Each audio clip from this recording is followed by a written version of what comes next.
Hope you're kicking it wicked on this wonderful weekend. I'm your host DioGenZ, and it's time for Pokemon of the Week. This week, we take a look at one of my absolute favorites ever since seeing this poke in the 3rd gen Destiny Deoxys movie. I had fallen in love with it. It's Metagross and the Metal Meteor set. And why is it so massive? Well, look! The power! Its physical attack is 135, allowing it to skate through the Uber and OU tiers without any trouble. Not to mention, it's got a good walling capability. So we're going to look at the more defensive sets later, but first, this set focuses on pure power and speed. As a roving metal tank, you might expect Metagross to move at a snail's pace, but that's not the whole story. With 70 base speed, it makes more sense for you to use Agility, which doubles your speed, instead of using a combination Hammer Arm with Trick Room. Now I wanted to bring that up because 70 base is sort of disputable.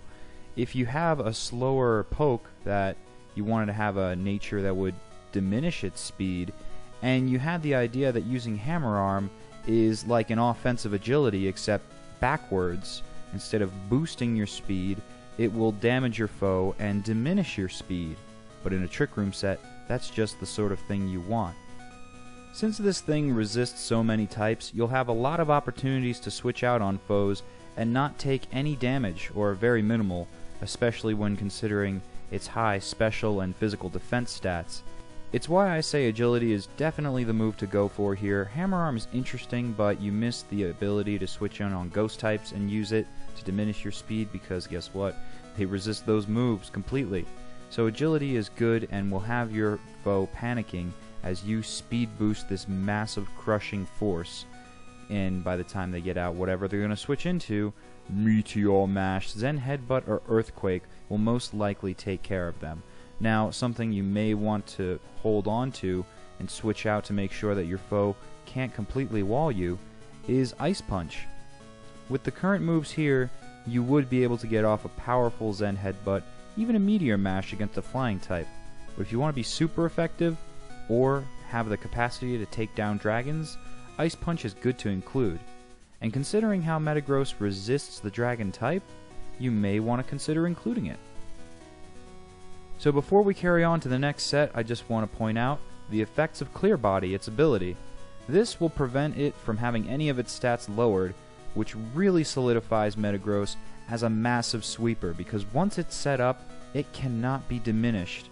So any tricky tactic that your opponent was planning to put your speed back in its place will not be a problem with Clear Body. It's important to have it though, because it could have the alternative Dream World ability, Light Metal, which will reduce its weight, which, it's an interesting notion, but it's not like reducing weight will increase your speed, so there's no real reason to have that ability. One thing certainly worth taking a look at is Creamer Lad's set, Concussive Cauldron, which maxes out physical defense and physical offense. In the last set we saw favoritism towards speed and physical offense. This time it's all about physical defense. So this is meant to be an attacking wall, an attacking physical wall, not to say that it's not going to stand some special defensive strikes well. It will, but you can't depend on it solely for that, since you're maxing out defense in this case. You want to be using it for what it's geared towards. He didn't mention any nature that he wanted, so I just left the ones we had before, because it's good to get any little jump on speed you can with Jolly Nature, or if you just want to be all out offensive, then definitely choose Adamant. The moveset is interesting. I agree with it for the most part. Hone Claws will increase accuracy and attack. Bullet Punch to get the first strike on your opponent, no matter what speed priority they have, unless, of course, it's a faster Pokemon using Bullet Punch like Scizor, but who cares? What would a Scizor using a Bullet Punch on a maxed out defense Metagross really manage to do? Nothing. So it's pointless. Meteor Mash, another steel type move that's stronger and will be affected greatly by Hone Claws, not only in the boost of attack but also accuracy. And Earthquake. The only thing about this set that kind of makes me say, I don't know, would be Bullet Punch. just because you've already got the Steel-type Meteor Mash stab. It's way stronger, and if you're planning to set up anyway, then you're not exactly using this for revenge killing. The idea here is the same with the first set using agility, except now the setup move is Hone Claws, in that you're going to switch to when your opponent's using a move like a Psychic move, or a Ghost-type, Dragon-type, or Steel-type, a myriad of other types that this poke resists, further making it a tank, aside from its massive defensive stats. You're going to switch in on one of those moves and use your stat boosting move. So to say that I'm going to switch and use Bullet Punch is just sort of underusing its potential, because the thing is with Prediction is if you reveal your hand that you have this poke and you just go for the revenge kill rather than the setup, so you'll be more solid on the field for a longer time and be able to do a cleaner sweep once you've done Hone Claws, you reveal that and they're probably going to switch to a Fire type or a Ground type and get rid of you fast. So that's why you want to save that trump card and only show it when it's too late for your opponent to do anything but switch, allowing you to get that free stat boost. Some additional moves you could switch out with Bullet Punch would again be Ice Punch, so you could take down dragons and flying types super effectively fast. Zen Headbutt, because it's the other stab that this poke has. That was the main other problem I had with this set, otherwise it's a bang-up job. And Hammer Arm. Of course, we mentioned the idea with Trick Room before, and since he already said put some effort values towards speed, it's probably not a good idea to use it with this particular set. But in the next set, Hammer Arm could be a huge benefit. This is brought to us by Badass X Scrafty, and it's his Steadfast special. Instead, haha pun, stupid grammar, of using your defensive effort values for physical defense, he decided to throw them all to the special.